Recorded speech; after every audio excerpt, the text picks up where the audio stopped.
মূলত যে কারণে আজকে আপনাদের সবাইকে ডাকা, আমি গতকাল আমাকে বিভিন্ন সাংবাদিক ফোন দিতেছে যে ভাই আপনার নামে কোর্টে নাকি একটা মামলা হয়েছে, আমি সঠিক জানি না। আমি আজকে সকালে মনে করেন কোর্টে দেয় আমি মামলার একটা নথি উঠাইলাম যে কি আমার নামে নারী শিশু একটা মামলা করেছে। মামলাটা নারী শিশু এবং ধর্ষণ মামলা করতে আপনি দেখি। তা আমার প্রশ্ন, যে ব্যক্তিটা আপনারা মামলা করেছে সেই ব্যক্তির কিছু কল রেকর্ড আপনারা নিয়ে যাবেন। তিনি কয়েকদিন আগে আপনাদের সামনে বলছে হিরো আলমের সাথে তার ভালো বন্ধুত্ব, তার মেয়ের সাথে ভালো বন্ধুত্ব, তাই সেই অনুযায়ী কিন্তু সে আমাদের বাসায় ছিল। আমার বাবা যখন অসুস্থ হয় সে 2 মাসে 32 দিন সে ঢাকায় আমার বাবার সেবা করে এবং 2 মাস সে আমাদের বাসায় সে ভাড়া ছিল। ভাড়া থাকাকালীন আমার বাবার সাথে তার একটা ভালো সম্পর্ক, মেয়েটার সম্পর্ক হয়, সেই অনুযায়ী সে হসপিটাল ছিল। এখন তিনি যে আপনি বলেছে আমি তাকে ধর্ষণ করেছি, কয়েকদিন আগে মনে করেন বলেছিল সাংবাদিক সম্মেলনে তাকে জিজ্ঞেস করেছিল যে আপনি হিরো আলম বিয়ে করেছেন কিনা, কোথায় হ্যাঁ বিয়ে করেছি। তা বলছিল আপনি কাবিলনামা দেখান, সে কিন্তু কাবিলনামা দেখাতে পারেনি। কোথায় আপনি দেলমোহর কত, কোথায় 101 টাকা, সে 101 টাকা সেটাও কিন্তু বলাতে পারেনি।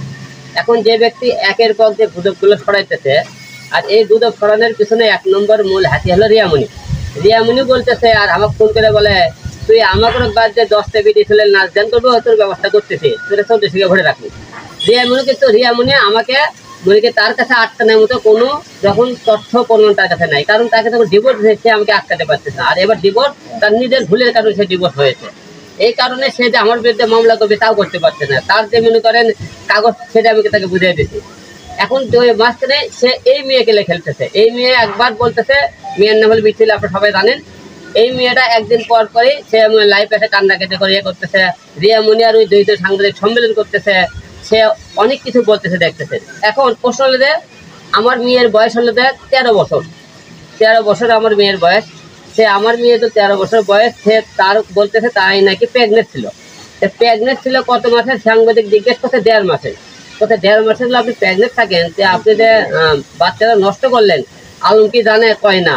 আপনি কি গর্ভবতী হয়েছে, আলম জানে, কয় না। সে আলমের মেয়ে 13 বছর বয়স, সে তোমাকে বলো বাচ্চা নষ্ট করো, তুই বাচ্চা নষ্ট করলে কাক শুনে। যে আমার কথা হলো যে সে যে সমস্ত বক্তব্য দিতেছে, যে রিয়ামণি তাকে যে এই চালটা খেলাইতেছে এবং সে মানুষের কথা উনি চলতেছে, আমার কথা আইন চাই সাক্ষী প্রমাণ। আপনি তাদেরকে বলবেন তার সাথে আমার তোর বিয়ে হয়েছে, বিয়ের কাগজ দেখাবেন এবং তার তোর বাচ্চা পেটে থাকেছে, 1.5 মাস আগে বাচ্চা পেটে এসেছিল, সে বাচ্চা আমার মেয়ের কথা উনি যাচ্ছে নষ্ট করেছে, আমার কথা বলেনি, আমি জানিও না।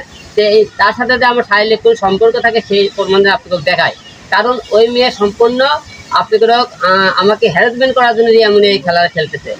আর প্রশ্ন হলো যে আপনারা কয়েকদিন পর পরই আমি মিডিয়ার সামনে কথা বলতেছেন, এই যে আর আমার সম্মান মান কয়েক উপরে হয়রানি করার চেষ্টা করতেছে, অবশ্যই এদের বিরুদ্ধে একটা মানহানি মামলা অবশ্যই করবো। এরা যদি তথ্য প্রমাণ করতে না পারে রিয়ামণি এদের নামে অবশ্যই কিন্তু মামলা করবো।